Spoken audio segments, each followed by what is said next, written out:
আকাশবাণী খবর পড়ছি প্রিয়া বিশ্বকর্মা। প্রথমে বিশেষ বিশেষ খবর। প্রধানমন্ত্রী আজ ব্রাজিলের রিও ডি জেনেইরোতে জি20 শিখর সম্মেলনে যোগ দিচ্ছেন। মহারাষ্ট্রে এক দফা এবং ঝাড়খণ্ডে দ্বিতীয় দফা বিধানসভা নির্বাচনের প্রচারাভিযান আজ সন্ধ্যায় শেষ হচ্ছে। দিল্লির প্রাক্তন মন্ত্রী আপ নেতা কৈলাস গেহলট আজ বিজেপিতে যোগ দিয়েছেন। 10 লক্ষের বেশি 70ঊর্ধ্ব নাগরিককে আয়ুষ্মান বয়োবন্দনা প্রকল্পে অন্তর্ভুক্ত করে নতুন নজির সৃষ্টি করেছে কেন্দ্রীয় সরকার। দূষণ বিরোধী ব্যবস্থাপনা গ্রহণে ঢিলেমি নিয়ে দিল্লি সরকার সুপ্রিম কোর্টের প্রশ্নের মুখে পড়েছে। শ্রীলঙ্কার নবগঠিত মন্ত্রিসভা আজ শপথ নিয়েছে। লুক্সেমবার্গে জিটি ওপেন তীরন্দাজিতে মহিলাদের কম্পাউন্ড ইভেন্টে জ্যোতি সুরেখা ভেন্নাম সোনা জিতেছেন। আজ সেই বিস্তারিত খবরে। প্রধানমন্ত্রী নরেন্দ্র মোদী আজ ব্রাজিলের রিও ডি জেনেইরোতে জি20 শিখর সম্মেলনে যোগ দিচ্ছেন। সম্মেলনের ফাঁকে তিনি বিশ্ব নেতাদের সঙ্গেও পৃথক পৃথক বৈঠক করবেন। মার্কিন রাষ্ট্রপতি জো বাইডেন এবং চীনা রাষ্ট্রপতি শি জিনপিং এর সঙ্গেও তাঁর বৈঠকে বসার কথা। আগামীকাল পর্যন্ত একগুচ্ছ বৈঠকের কর্মসূচি রয়েছে প্রধানমন্ত্রীর। উল্লেখ্য, আজই তিনি রিও ডি জেনেইরোতে পৌঁছন।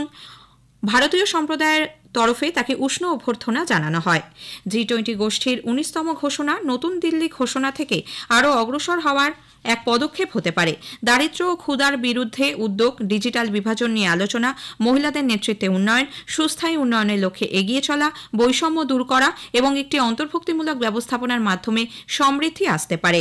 আকাশবাণী সংবাদের সঙ্গে এক আলাপচারিতায় ভারতের শেরপা অমিতাভ কান্ত এই ঘোষণা প্রসঙ্গে বলেছেন, ব্রাজিলের নেতৃত্বে ক্ষুধা ও দারিদ্র্যের বিরুদ্ধে বিশ্বজুড়ে জোট বাঁধতে হবে।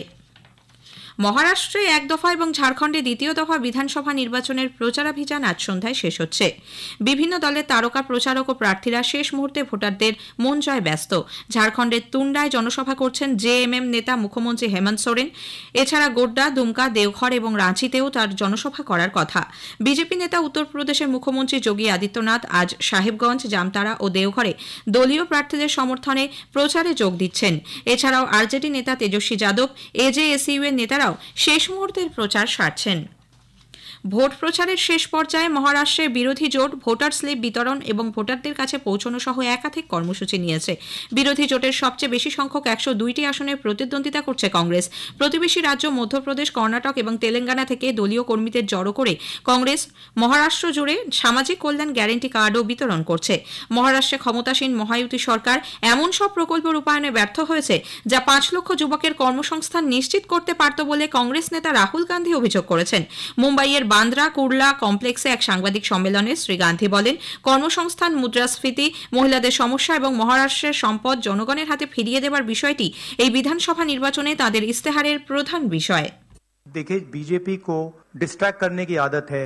मैंने आपसे कहा कि मेन मुद्दा रोजगार का है। उसके बाद मैंने आपको ये 8 प्रोजेक्ट्स की लिस्ट दी, राइट, जो डिटेल कर रहे हैं कि 7 लाख करोड़ के प्रोजेक्ट्स यहां से गए और 5 लाख युवाओं को जो रोजगार मिलना था वो महाराष्ट्र की सरकार ने यहां से भेज दिए। धारावी की जमीन की बात की, 1 लाख करोड़ रुपए की वैल्यू है, महाराष्ट्र की है, वो आपके सामने छीनी जा रही है। जो स्टेक होल्डर्स हैं उनको परे किया जा रहा है। किसानों को सही दाम नहीं मिलता है, बेरोजगारी बढ़ती जा रही है, महंगाई है। अब बीजेपी इन सवालों के जवाब कैसे दे? वो दे ही नहीं सकती है, तो डिस्ट्रैक्ट तो करना ही पड़ेगा। এনসিপির শরদ পাওয়ার গোষ্ঠীর প্রধান শরদ পাওয়ার পুনে ও অহল্যানগরে দলীয় প্রার্থীদের সমর্থনে প্রচার চালাচ্ছেন। অন্যদিকে বিজেপি সভাপতি জেপি নাড্ডা আজ বেলাপুরে এক জনসভায় বলেন, শ্রী মোদীর নেতৃত্বে গোটা দেশ এগিয়ে চলেছে, মহারাষ্ট্রেরও প্রভূত উন্নতি হবে তাঁর হাত ধরে। আজ मोदी जी के नेतृत्व में देश आगे बढ़ रहा है और मोदी जी के नेतृत्व में जब देश आगे बढ़ रहा है तो महाराष्ट्र को आगे बढ़ना होगा। अपने हिस्से को, अपनी जिम्मेवारी को निभाना पड़ेगा। जब अमेरिका की अर्थनीति डगमगा गई, जब ऑस्ट्रेलिया की अर्थनीति डगमगा गई, जब यूरोप की अर्थनीति डगमगा गई, जब चीन मुसीबत में है, जब जापान मुसीबत में है, तो अर्थनीति के मामले में अगर दुनिया को कोई आशा की किरण दिख रही है तो वो मोदी जी के नेतृत्व में भारत में दिख रही है। इस बात को हमको समझना चाहिए। এরপর আক্কালকোট ও করজাতেও জনসভা করবেন শ্রী নাড্ডা। কেন্দ্রীয় মন্ত্রী নীতিন গডকরি গন্ডিয়া ও নাগপুরে প্রচারে যোগ দিয়েছেন। প্রবীণ বিজেপি নেতা কেন্দ্রীয় স্বরাষ্ট্রমন্ত্রী অমিত শাহ নবী মুম্বাইয়ের প্রচারের কর্মসূচি বাতিল করা হয়েছে। এনসিপি অজিত পাওয়ার গোষ্ঠীর প্রধান অজিত পাওয়ার আস্তি, ফালতান, ইন্দাপুর এবং বারামতিতে জনসভা করছেন। দিল্লির প্রাক্তন মন্ত্রী আম আদমি পার্টির প্রাক্তন নেতা কৈলাস গেহলট আজ বিজেপিতে যোগ দিয়েছেন। প্রবীণ বিজেপি নেতা মনোহর লাল, দলের সর্বভারতীয় সহসভাপতি বৈজয়ন্ত পান্ডা, দিল্লির বিজেপির প্রধান বীরেন্দ্র সচদেব প্রমুখের উপস্থিতিতে কৈলাস বিজেপিতে যোগদান করেন। গতকাল তিনি আম আদমি পার্টি থেকে ইস্তফা দেন। দলের আহ্বায়ক অরবিন্দ কেজরিওয়ালের উদ্দেশ্যে পাঠানো ইস্তফাপত্র শ্রী গেহলট জানান, এখন দল চরম চ্যালেঞ্জের মুখোমুখি। তিনি অভিযোগ করেন, সাধারণ মানুষের প্রতি দায়বদ্ধতাকে ছাপিয়ে রাজনৈতিক উচ্চাকাঙ্ক্ষা বড় হয়ে উঠেছে এই দলে। সীমিত সময়ের মধ্যে 10 লক্ষের বেশি সত্তরোর্ধ্ব নাগরিকের নাম আয়ুষ্মান বয়োবন্দনা প্রকল্পে অন্তর্ভুক্তির মধ্যে দিয়ে নতুন নজির তৈরি হয়েছে। এই কার্ডের মাধ্যমে প্রবীণ নাগরিকরা আয়ুষ্মান ভারত প্রধানমন্ত্রী জন আরোগ্য যোজনা প্রকল্পের আওতায় বিনামূল্যে চিকিৎসার সুযোগ পাবেন।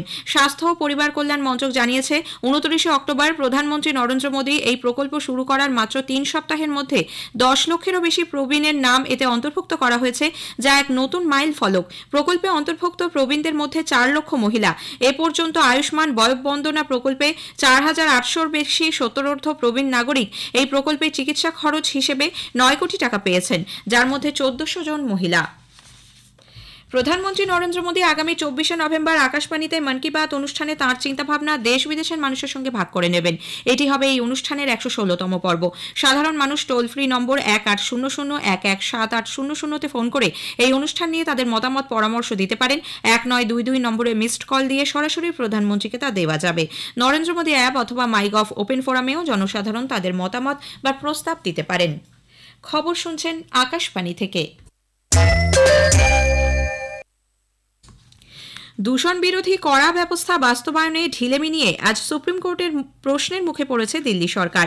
আগাম অনুমোদন ছাড়া দূষণ প্রতিরোধী ব্যবস্থাপনা শিথিল করা চলবে না বলে আদালত জানিয়ে দিয়েছে। বিচারপতি অভয় এস ওকা ও অগাস্টিন জর্জ মাসি জানিয়েছেন, দিল্লিতে বাতাসের গুণমানের সূচক উদ্বেগজনক মাত্রায় চলে গেলেও গ্রেডেড রেসপন্স অ্যাকশন প্ল্যানের স্টেজ 4-এর অধীনে দূষণ প্রতিরোধী ব্যবস্থাপনা বাস্তবায়নের ক্ষেত্রে ঢিলেমি ছিল। দ্রুত দূষণ বিরোধী এই ব্যবস্থাপনা কার্যকর করতে হবে বলে নির্দেশ দিয়েছে সুপ্রিম কোর্ট। উল্লেখ্য, গতকাল এয়ার কোয়ালিটি ম্যানেজমেন্ট কমিশন ঘোষণা করেছিল, দিল্লি ও জাতীয় রাজধানী অঞ্চলে আজ সকাল 8টা থেকে গ্র্যাফ 4 লাগু করা হবে। ট্রাক ঢোকা বন্ধ ও সরকারি প্রকল্পের নির্মাণ কাজ সাময়িকভাবে বন্ধের নির্দেশও এর মধ্যে ছিল। জাতীয় রাজধানী অঞ্চল দিল্লির বাতাসের গুণগত মান আরও খারাপ হয়েছে। আজ সকাল 11টায় বাতাসের গুণমান সূচক AQI রেকর্ড করা হয় 487, যা মারাত্মক পর্যায়ের মাপকাঠি অতিক্রম করেছে। কেন্দ্রীয় দূষণ নিয়ন্ত্রণ পর্ষদের তথ্য অনুযায়ী দিল্লির পাঞ্জাবি বাগ স্টেশনের AQI ছিল 497, বাওয়ানায় 495, ওয়াজেরপুরে 494, আনন্দ বিহার ও সাদিপুরে AQI রেকর্ড করা হয় 479। আগামী দুদিন দিল্লি ও জাতীয় রাজধানী অঞ্চল রাত ও সকালের দিকে ধোঁয়াশা ও কুয়াশায় ঢাকা থাকবে বলে ভারতীয় আবহাওয়া দপ্তর জানিয়েছে। শ্রীলঙ্কার নবগঠিত মন্ত্রিসভা আজ শপথ নিয়েছে। কলম্বোয় রাষ্ট্রপতির সচিবালয়ে প্রেসিডেন্ট অনুরা কুমারা দিসানায়েকের উপস্থিতিতে নতুন মন্ত্রীরা শপথ নেন। 22 সদস্যের এই মন্ত্রিসভা দেশের জরুরি সমস্যার সমাধান এবং সুস্থায়ী উন্নয়নের লক্ষ্যে কাজ করবে বলে আশা করা হচ্ছে। ডক্টর হরিণী আমারা সুরিয়া প্রধানমন্ত্রী পদ ছাড়াও শিক্ষা দপ্তরের দায়িত্বে রয়েছেন। বিদেশ ও পর্যটন দপ্তরের দায়িত্বে রয়েছেন বিজিথা হেরাত। পরিবহন, মহাসড়ক ও অসামরিক উড়ান চলাচল দপ্তর রয়েছে বিমল রথনায়েকের হাতে। স্বাস্থ্য দপ্তরের দায়িত্ব পেয়েছেন ডক্টর নলিন্দা জয়তিসা। সিরিয়ার মধ্য বেইরুটে বাথ পার্টির অফিস লক্ষ্য করে ইসরায়েলি বিমান হামলায় হেজবুল্লাহ সংবাদ বিভাগের প্রধান মোহাম্মদ আফিফ ও আরও 3 জন নিহত হয়েছেন। ইসরায়েলি সেনাবাহিনী এর আগে বাথ পার্টির বাড়ি খালি করতে বলে এরপরই 2টি যুদ্ধ বিমান ক্ষেপণাস্ত্র দিয়ে সেখানে হামলা চালায়। 20 নভেম্বর বিশ্ব শিশু দিবসের প্রাক্কালে গো ব্লু কর্মসূচি পালন করছে ইউনিসেফ। প্রত্যেক শিশুদের অধিকার প্রতিষ্ঠায় তাদের প্রতি আরও যত্নশীল হতে পরামর্শ দিয়েছে সংস্থাটি। এই উপলক্ষে কলকাতা প্রেস ক্লাবকে নীল আলোতে সাজিয়ে তোলা হয়েছে। শহরের সরকারি ও বেসরকারি প্রতিষ্ঠানগুলিকে যুক্ত করে এই ধরনের নীল রঙের আলোয় সাজিয়ে তোলার প্রচেষ্টা বলে জানিয়েছেন ইউনিসেফের ভারপ্রাপ্ত সুচরিতা বর্ধন। লুক্সেমবার্গে জিটি ওপেন তীরন্দাজিতে মহিলাদের কম্পাউন্ড ইভেন্টে এশিয়ান গেমসের বর্তমান চ্যাম্পিয়ন জ্যোতি সুরেখা ফেন্নাম সোনা জিতেছেন। গতকাল বেলজিয়ামের সারা প্রিয়েলসকে 147-145 ব্যবধানে হারিয়ে জয় নিশ্চিত করেন তিনি। এদিকে পুরুষদের কম্পাউন্ড ইভেন্টে রূপো পেয়েছেন অভিষেক। 150 স্কোর করেও সোনা জয় থেকে ছিটকে যান তিনি। শেষ করার আগে খবরের বিশেষ কিছু অংশ আরও একবার। প্রধানমন্ত্রী আজ ব্রাজিলের রিও ডি জেনেইরোতে G20 শিখর সম্মেলনে যোগ দিচ্ছেন। মহারাষ্ট্রে 1 দফা এবং ঝাড়খণ্ডে 2য় দফা বিধানসভা নির্বাচনের প্রচারাভিযান আজ সন্ধ্যায় শেষ হচ্ছে।